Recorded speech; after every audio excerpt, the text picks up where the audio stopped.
Tu as un problème avec la masturbation, tu es lié à l'adultère. L'homme avec qui tu as une relation, ce n'est pas de Dieu. Si tu n'aimes pas la vérité, on va te donner le mensonge. Dieu va permettre à ce que les gens te servent.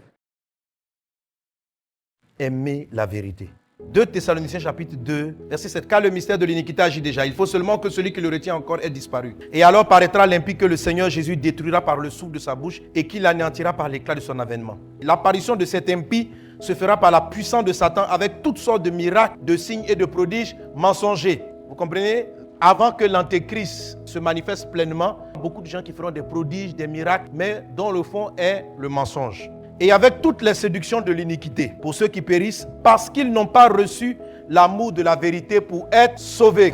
La Bible dit qu'il y aura un esprit de mensonge parce que les gens n'ont pas reçu l'amour de la vérité pour être sauvés. Verset 11, Dieu leur envoie une puissance d'égarement pour qu'ils croient au mensonge.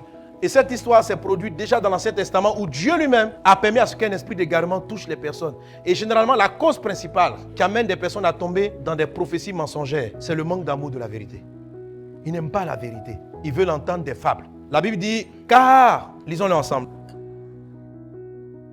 Mais ayant la démangeaison d'entendre des choses agréables, ils se donneront une foule de docteurs selon leurs propres désirs.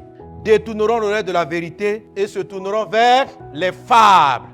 Car il va venir un temps, dit le Seigneur, où les gens ne vont pas aimer la vérité, ils ne vont pas aimer la saine doctrine. Ce que Jésus dit, ça ne leur plaît pas trop.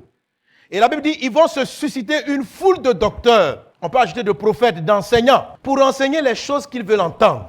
Et la Bible dit, ils vont détourner l'oreille de la vérité et se tourneront vers des fables. Une des descriptions de l'Antéchrist, on a dit, il va séduire par des flatteries. C'est ce qui rend les gens vulnérables. Tu n'aimes pas la vérité. Tu vis dans l'adultère, tu convoites le mari d'une sœur. Tu convoites son mari. Tu vis dans l'adultère même avec le monsieur. Et ça là, tu n'as pas envie de changer de vie. C'est un péché. Ça s'appelle adultère. La Bible dit que ça mène à l'enfer. Et tu viens à l'église avec ça. Qu'est-ce que tu veux? Tu aimes les produits qu'on vient de te dire? Non, je vois. C'est ton mari. Le premier mariage qu'il a fait là, c'était le diable. C'est toi, sa femme de destinée. Il faut sortir des versets bizarres, tromper la parole de Dieu. Et il y a des personnes qui aiment ce genre de choses. Écouter les prophéties, je vois, tu vas prospérer, tu vas aller quelque part. Oh, tu sais que tu vis dans le faux. Tu as un problème avec la masturbation, tu es lié à l'adultère. L'homme avec qui tu as une relation, ce n'est pas de Dieu. Si tu n'aimes pas la vérité, on va te donner le mensonge. Dieu va permettre à ce que les gens te servent. La Bible dit que les gens ne vont plus aimer la vérité, ils vont susciter une foule de docteurs. Et ce qu'ils veulent entendre, c'est ce qu'ils vont finir par entendre.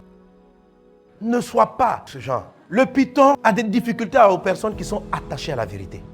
Donc même lorsqu'une prophétie est donnée, il veut voir qu'est-ce que la Bible dit. Je vous assure, c'est ce qui m'a sauvé. Vouloir faire la volonté de Dieu. Rechercher la vérité. Être prêt à se remettre en cause quand on fait ses propres erreurs. Je peux avoir des désirs qui sont négatifs. Peut-être convoiter quelqu'un qui n'est pas mon mari. Mais je dois reconnaître que ce n'est pas ce que Jésus dit. Je ne dois pas faire comme si la Bible n'a pas dit ça.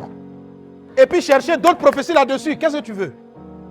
Elle cherche des prophéties pour venir les aider à chasser les maris. Mais tu vas entendre ce que tu vas entendre. Avant de chercher la prophétie, viens devant Dieu, explique-lui la vérité. Dis-lui la situation. Dis-lui ce que tu vis. Dis-lui ce que tu ressens. Dis-lui ta difficulté. Dis Seigneur, aide-moi. Mais ne cherche pas des prophéties pour te conforter dans l'erreur. Parce que tu seras servi. Dans ce temps de la fin, les pythons vont apparaître en masse sur toi. Tu as un grand destin. Tu es en train de vivre un combat. Ça peut être un combat de ta chair. Ça peut être un combat contre des faiblesses. Sois vrai. Seigneur, j'ai un problème avec ça. Jésus veut te délivrer de la masturbation. Tu écoutes les prophéties. Oh, le pasteur n'a pas vu encore ton don. Il doit te laisser diriger. Il doit te laisser prêcher au culte. Si tu n'as pas laissé prêcher, mais toi dans le secret. Le pasteur ne te fait pas prêcher parce qu'il sent que l'esprit ne lui donne pas le go. Peut-être que tu as un problème avec la masturbation. Lutte avec ça. Monte devant le Seigneur. Aime la vérité. Chacun a des combats pour avoir la victoire sur des choses. Mais ne fais pas comme si cette lutte n'existe pas. Tu seras un terrain favorable au python. Dis Seigneur, délivre-moi. Donc si tu aimes la parole de Dieu, si tu aimes la vérité, si tu t'appuies sur la parole de Dieu, si tu examines, tu vas vaincre l'esprit du python.